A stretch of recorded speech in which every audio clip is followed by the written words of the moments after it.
So where'd the missionaries come in? Oh, they're coming in. Okay. Don't you worry. Okay. This is important build-up, okay? Because they came in because I was asked to be in the Book of Mormon musical. Oh, okay.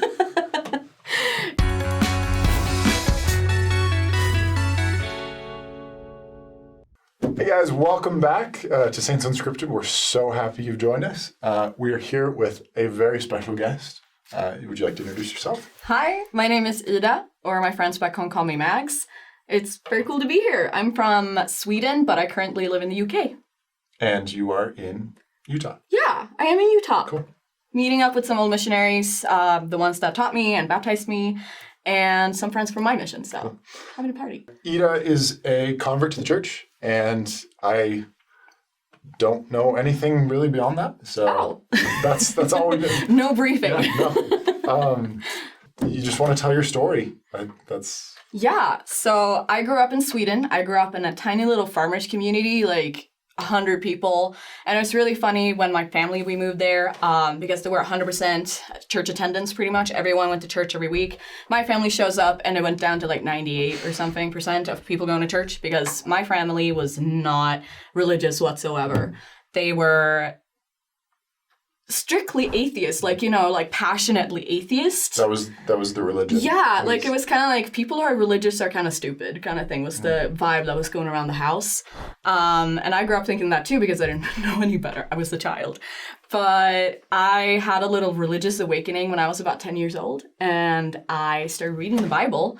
And as anyone who has ever read anything in the Bible, that you have questions. So I decided that the best way to go about this was to go to our local little state church that we had. That was like 4 kilometers away. So I took my bike out that didn't have any gears and I just like rode my bike there and I was like, hey, priest, help me out. Okay. He was kind of concerned about me, I guess, because I had a lot of questions, as one would. And I started attending church and I actually went into became a pensioner. What's that in English? That's not the right word for a pensioner. It is he retired. You retired. I retired him. Okay. Pretty much. Okay. He went into retirement because he was so sick of listening to me talking. We need a miracle. It's very important. Look, I'm retired. And besides, why would you want someone the king's stinking son fired? I might kill whoever you want to make the miracle. He's already dead. I'll take a look. Okay. Which is usually how it goes. Yeah. So be warned. Kidding. But no, he went into retirement because he was so sick of me asking questions. But it was like pretty much like the standard missionary questions. So it's like, who are we? Why are we here? Where do we come from? Very much like the best 2 years kind of thing. Kyle, do you think it would be important if God gave us necessary guidance and instruction today? Yes? But I had a bunch of questions and he couldn't really answer them and I never felt really like I had that satisfaction, but I wasn't really that bothered with like the true church kind of concept. And I was just like, you know what? For me, like it's good enough if I'm attending church right now because like just the basic questions. Yeah. You know, like where do we come from? Who is God? Who is Jesus? Like why is this atonement important for me? Where am I going? Where was I before this? Like all these questions. But my biggest question that I had that became like almost like a hyper focus for me was who is God? And because I couldn't figure him out. Like I understood Jesus, like he was pretty straightforward because like the Old Testament, it talks about him. He is the Old Testament God. And I kind of quickly understood that. And I wouldn't really fully agree with a lot of things. Like the Trinity didn't make sense to me, like it does for pretty much. I don't think anyone actually understands the Trinity. They just say that it does. Right. And I was one of the people too, like, yeah, no, for sure, I understand the Trinity. I don't still. And I decided that I wanted to like really investigate this. So I started like meeting up, like anytime I got an opportunity to talk to any religious person, I would go ahead. So I ended up talking to a bunch of like weird, like one time I talked to a cowboy church. Okay. Yeah, that was interesting. All right. I talked to different Hindu sects. I talked to like, I just wanted to like mostly know the question, who is God? And, you know, what is my relationship to him? But yeah, I decided that I had some traumatic experiences in my youth, and I decided that I wanted to give back to God by serving him. So the best way I could serve him, but first I thought was to become a doctor, a surgeon, but then we did a dissection of a pig in high school, and I was done for. That's it. I'm done. I could not. So priest was the way to go. So in the Swedish church, you're allowed to have female priests. So I started after high school. I went directly to divinity school. And I was studying, and it gave me even more opportunities to meet with religious This is people. a university? Yeah. Okay. Yeah. We don't have college. It's great. Just straight there. But I was in divinity school, and I had a lot of questions, and I was working really hard at the time too. I had a bunch of different jobs, as you do. I'm sure you're aware. Oh yeah. And the oddest jobs. Yep. I worked as a restaurant teacher, so I taught kids who were going to restaurant school. I was a cafe waitress for a while. I did all kinds of things, but one of my favorite things that I was doing that was a hobby that became a profession was that I was an actress, and I would travel around Sweden kind of touring because I had a little comedy group, and we would do different skits and performances. So that was like my life. Cool. So Where'd the missionaries come in? Oh, they're coming in. Okay. Don't you worry. Okay. This is important build-up, okay? Because they came in because I was asked to be in the Book of Mormon musical. Oh, okay. Because There's the step. there's the step. transition. Trust me, I love it. I'm not going off. Okay. And I met the missionaries after I wanted to do some character studies, because I had no idea about the Book of Mormon Musical. I didn't know what it was, which is quite interesting when you're in a divinity school. Like, you know most religions, right? But I had never heard about this church, really. I'd heard it mentioned once, but I didn't really pay attention because the professor seemed kind of, I don't want to touch that with a stick, you know? So I decided I wanted to find out more, because at first I didn't think it was a real religion. I thought it was all fake. Like, this can't be real. And The cowboy church was. no, I was kidding. Yeah, for sure. Okay. The cowboy church is real. Mormon church, not so Not much. so real. No, it just sounded like, because the Book of Mormon musical, they, especially this, when they talk about like the first, well, not really the first vision, but kind of like the church history, the base of the Book of Mormon, it sounds all crazy, right? Like, even like if you think about like the first vision from like an outsider perspective, that sounds kind of crazy. And it sounds a bit cultish, which, you know, anything could be a cult, but, you know. I was really baffled by it, so I just wanted to know more. So I decided I wanted to read the Book of Mormon. So I went online, and I was like searching for it, and the Book of Mormon in Sweden was like maybe like $10. And I was a cheap university student, and I said, no thank you. I'm not paying that. So I decided to continue looking, and I found this page where it said free Book of Mormon, and I was like, ooh, this looks like spam. But idiot as I was, I clicked on it, and I went in, and I was like, oh, get a free book. I was like, this looks kind of legit. Like, it doesn't look sus, you know, like those spam pages are. Looks Yep. And I filled out my information. It was like email address, phone number, name, and then it said next. And I thought, next, I'm going to fill in my address so they can send me the book. And then it just said, thank you. And I was like, yep, I'm going to get spam emails. And it was funny, my friend was sitting with me, and she just started laughing. She's like, you're such an idiot. I'm like, I know. And then like 2 minutes later, I get a text on my phone where it says, hi, we're the missionaries of the Church of Jesus Christ, the Latter-day Saints. And I was like, where's the cameras? That's how they get you. I know, that's how they get you. And they managed to get me in contact with my local missionaries, Elder Hambrick and Elder Balls. Love them. And they showed up at my house a few days later. We had set an appointment, and when I get stressed, I bake. Okay. Yeah, it's a great quality. Yeah. So I baked about 200 cinnamon buns that day because I did not want to meet up with these people. So yeah, they show up at my house. It was funny. Elder Balls had been out for like a few days. He was so fresh, and you know, serving in Sweden, learning the language.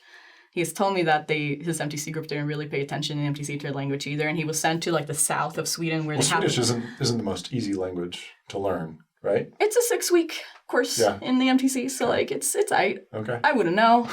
I only have to learn English, right. You know, it's fine. But yeah, and we're also in the south where you have this deep accent. It's almost like some people consider its own language. So he was taught one thing in the MTC, and he went to Sweden, and he was heard something else. Best 2 years all over again. Literally. That's not the language yeah. He said he's sorry, Elder. He doesn't speak Dutch. He's speaking English. It ain't the language he taught us at the MTC, right. literally. So he shows up at my door, without his companion.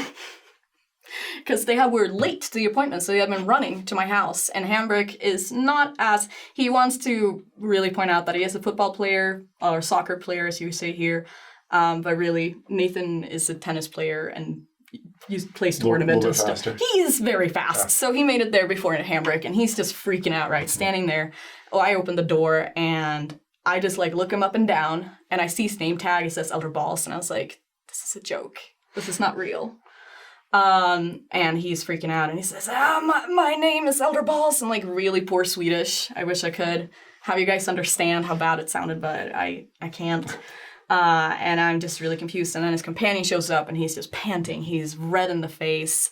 They come into my house. My roommate heard that I was having the Mormon missionaries over, and he thought it was hilarious. He was like a metalhead kind of thing. So he was just busting out the worst devil worshipping music, and I was like, oh my gosh, can you not? And the missionaries were just I remember Elder Balls, he looked at him, and he told him later, hey, you should have asked him to turn off that music. But no, it's fine. They'll teach through it. Yeah, right. No, they taught through it. And it's funny, we sit down, and I was really embarrassed to tell them that I was in the Book of Mormon Musical, right? Because I was I didn't know how they were going to react. I knew that they had ads for the church in the programs, but I know that there's a difference between people and the organization, right? So I wasn't sure. So I didn't dare to tell them. But obviously that led me to already have some weird notions and questions in mind. So they sit me down. Elder Hambrick is panting. He's training. He's stressed. He's been out for a year. And he decides to give himself an opportunity to catch his breath because he knows he kind of had to carry the majority of the lesson. So he asks, hey, do you have any questions that you need answering to or that you know? And I start off really strong. Which is usually, if you're a missionary, it's usually a gimme question. Of course, no, I don't know anything. Can you teach me? And you're like, okay, yeah. But they didn't know who they were talking to. No, they did not. Right. So they did not expect me to ask what kolob is.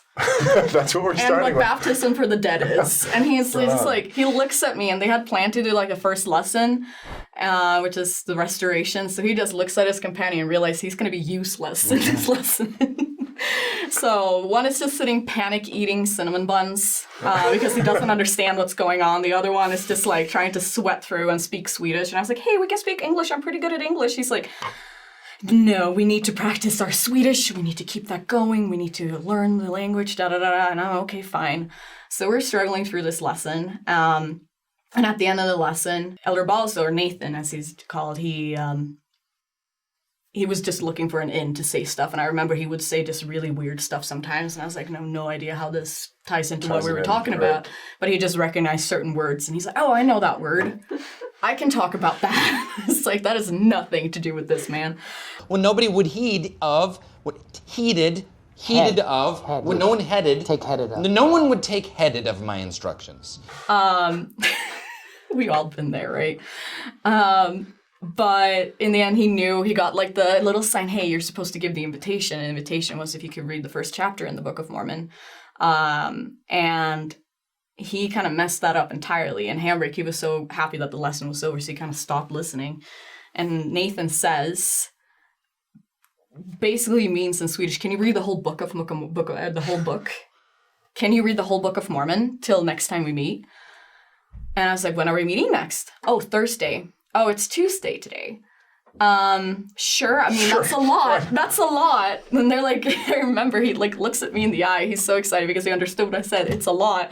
And he says, you can do it. And I was like, oh, okay, sure. Thanks. And I'm a nerd, very much through and through. So I decide that I'm definitely going to read the Book of Mormon in 2.5 days. So I get cracking and I just start reading, which was, you know how mistakes that people do turn into a blessing that you didn't realize? Right. The fact that this missionary was so humble enough to not know the language or to just try his darndest. Anyway. Yeah, that he did that. It was really significant in my conversion because it started my conversion. I was reading, I remember I would stay up really late at night because I was going through some health issues and I would just read. And I got through halfway through Alma, and it talks about God, which was my base question, right, that I've been struggling with. And it talks about him as a physical entity. And I thought that was ridiculous. I was like, there is no way, right? So I was just like, planning to kind of flip and reverse on these missionaries, that I was going to save them. And so I decided that I'm going to pray for them and like, no, how can I best help them? So I pray, and I get this, like, it's rare. I feel like if you're a convert to the church, or if you're investigating the church, like, feeling the Spirit is really rare. And I had felt the Spirit. I had been in the catacombs in Rome, and I had felt the Spirit, because I figured out now that it's because that's where the early church was. And I felt the Spirit the first time I read the Bible, like, this is right, you need to act on this. But it was never that I had like a voice just come. What did it feel like to you? It felt like a chastisement a little bit. Because I just hear this voice in my head that says, because I don't really think in words, because I'm a multigot. I speak many different languages. I don't really think in words because it's very confusing. So that's a way for me kind of to tell the Spirit. So it's really rare that it's just words that come into my head. And it said, isn't this what you believed your whole life? Because for me to explain God, I'd thought him as like the biggest entity, like beyond the universe, like at the end of the universe, that's where you find God. That's how I would explain to myself. Just kind of out there? Yeah, just out there, like this distant figure, but it's still this physical entity that I haven't like put 1 and 2 together, that's a physical entity, right? And I remember it felt like a chastisement, but then I felt like this instant love, which is, I know there's someone who says it. It's an apostle. I'm so bad, I should look this up. But there is an apostle that says that the Spirit doesn't necessarily feel like warm, pussy feelings, but it can also be like a chastisement, and then just like, you're fine, you're good, I love you. And that's really how it felt. But I got really upset because I recognized this as a spiritual experience, because I had felt it before. But this was so much stronger and so much more real that I could not deny it. And I remember I just threw the Book of Mormon across the room, and I was like, I never want to see that book again. Like, that was horrible. Must be Satan, or something. I don't know. Like, I think I knew deep inside that it was God, but I was convinced that it was the devil. We're trying to. But then I realized that I had to finish the book, so I went and picked it up and then continued reading under my cheese. I was just really upset with it, I don't like what I'm reading, but I have homework. Right. Everyone's been there. Like, right. I hate this, but I'm going to continue. But yeah, so I'm reading and reading, and then we meet up, and the mistake was realized. That I was supposed to have read a chapter, not the whole book. So we decided to speak English from then on. And we became really good friends, like, as proven by, our friendship still today, me and my missionaries. We hung out a lot. I would show up to our lessons with, basically, I had the whole university library at my fingertips, and I would check out books to just, like, try to disprove them, like, because I didn't, even though part of me knew that it was right, because I felt that Spirit, I felt that confirmation, I did not want it to be real, and I fought with my teeth and claws, and I did not want to become a member, because I knew that I promised God that I would follow him and I would serve him, and if this is true, right, the church is real, and the Book of Mormon is true, that means that I have to act on that, and do something with that knowledge, but I did not want to. So I continued just, harassing the missionaries with the library books, and came with questions every week. I would ask them, like, hey, what are we talking about next time? And they would send me what they were talking about. I would look up everything, and that's where your videos come in. I would watch Saints, then it was 3 Mormons. You guys were really new. It was like in 2018. So it was you're an OG. Yeah, it was like Kwaku and Mimi and David. I mean, David forever. But we love him. But, it was like the OG group. So I've seen you through and through, and I follow you. I, like everything. But anyways, no, I watched the videos, and I would watch them and like to get your perspective, which was really nice because I couldn't stand like the Mormon messages. They drive me nuts. So this was like a really good thing. Because the more I remember the missionaries tried to show me Mormon messages, and I was like, I can't. This is so boring, or just like, or cringy, or whatever. But this was like real people sitting talking about real things, which is what I was needing, what I needed at the time. And I used it also on my tool in my mission because I knew what an impact it had on me. So honestly, I'm really grateful to y'all. But I was watching the videos, and then I would like to get the perspective from you guys, and then I would get all the library books and just try to piece everything together. This is while you're still investigating the church. Yeah. Yeah. Oh yeah, because I was not going to join the church, right? And it was really funny. They would give me invitations every single time, and I would accept them, but I would also always make sure, like, I'm not going to get baptized. Just so you know, this is established. We're just friends. There's We're the doing line. this. There's the line. Right. Not crossing that. Forget about it. Nope.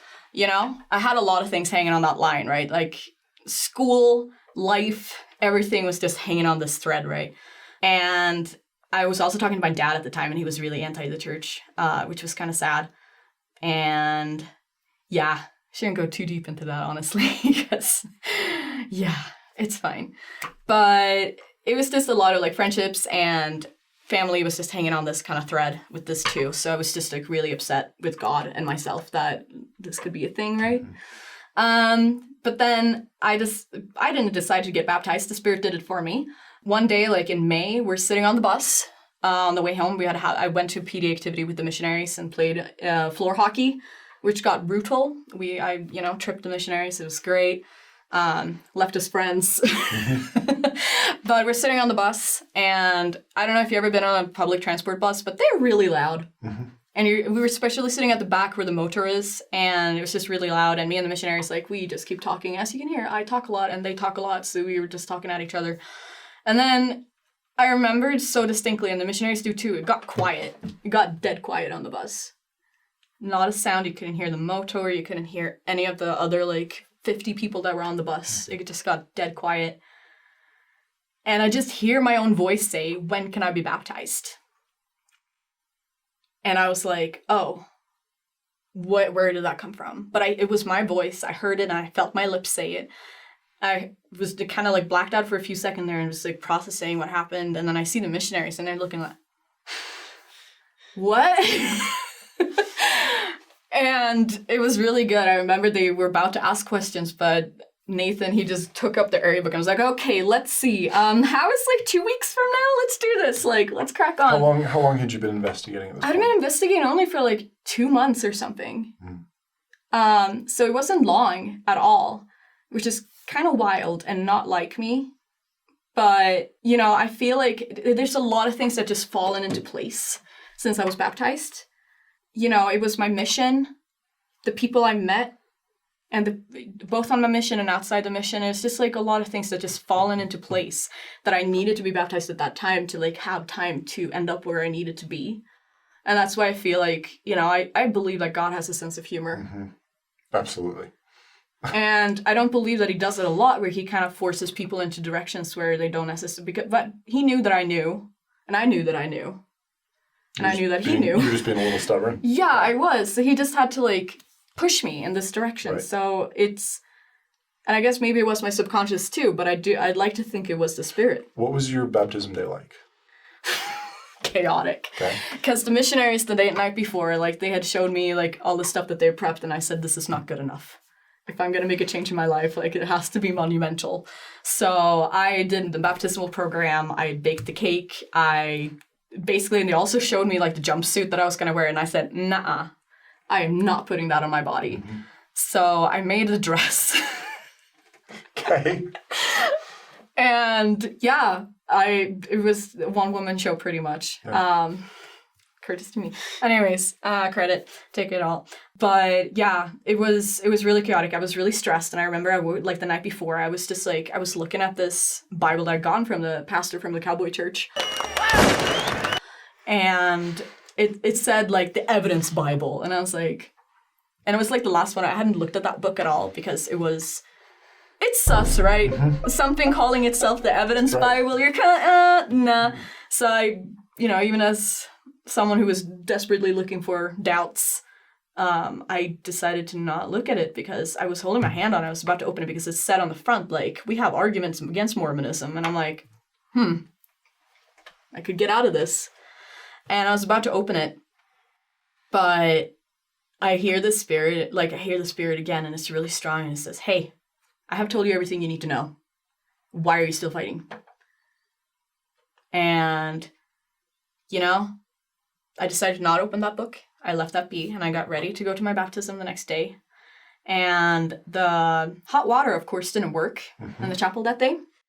And I'd been trying to convince the missionaries that I was going to be baptized outside in the ocean, but they're like, no, we can't do that. And I'm like, doesn't sound true, but apparently it was because the mission wanted, because they hadn't had a lot of Swedish people get baptized actually, that they wanted like the word to be able to be there. Right. And if I was baptized out in nature, which I wanted to, they would probably not have been able to make it. But let's be real, they could have made it. So I could have been baptized in the sea, but I got baptized in the coldest baptismal font that was colder than the sea.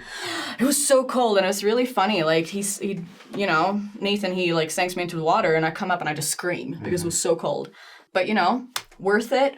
It's probably one of the best decisions I've ever made in my life, being baptized. And even though like it was really cold and we couldn't figure that out, how to get it warmer, or it's just all worked out. And I've had to make a lot of sacrifices on that behalf, but it's still one of the best decisions I've ever made. It's a scripture in Matthew where it talks about if you lose family, you lose brothers or sisters, you lose farms, you lose animals, you lose anything, you will receive 100-fold from me.